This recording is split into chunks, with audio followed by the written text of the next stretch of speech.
Video. மற்ற பெண் தெய்வங்கள்ங்க கோயில் பக்கம் ஏதாவது ஒரு இறப்பு நிகழ்ந்துட்டா அந்த பணம் எடுக்கப்படுகிற வரையில் அந்த கோயில் வந்து நட சாத்தப்பட்டிருக்கும். அதுக்கப்புறம் எடுத்ததுக்கப்புறம் கூட அந்த கோயிலை சுத்தம் பண்ணிவிட்டு அதுக்கப்புறம் தெய்வத்தை வந்து அபிஷேகம் பண்ணி அதுக்கப்புறம் தான் ஆராதனை எல்லாமே நடக்கும். ஆனால் அங்காள பரமேஸ்வரிக்கு எப்படின்னாங்க, பொணம் போகிற வீதியில் அந்த அம்மா மனை போட்டு குந்திருவா அப்படின்வாங்க. என்னென்னா பொணம் போகிற வழியில் தான் அந்த அம்மா உட்காண்ட்ருக்குமா. கோயில் கொண்டு உட்காண்ட்ருக்கும் அந்த அம்மா. அதனால் வந்துங்க பொணத்தை பார்த்து பயம் இல்லை, எதை பார்த்து அந்த அம்மாவுக்கு பயம் இல்லை. சுடுகாடே கோயில், மண்டை ஓடு மாலை அணிந்து கபாலம் கையில் ஏந்தி அந்த அம்மா உட்காண்ட்ருக்க தோரணையே பயங்கரமாக இருக்குங்க. அவங்கள கேட்குற சக்தி எதுவுமே கிடையாதுங்க. சிவபெருமானே கேட்க முடியாதுன்னும் போது அப்புறம் யார் கேட்க முடியும் அவங்கள?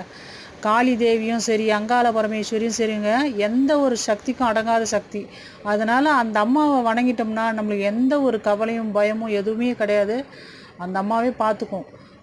எதுக்காக அப்படி சொல்கிறாங்கன்னாங்க, உங்களுக்கு ஒரு ஆபத்து வருதுன்னாலும் அந்த அம்மா விடாது. உங்களுக்கு ஒரு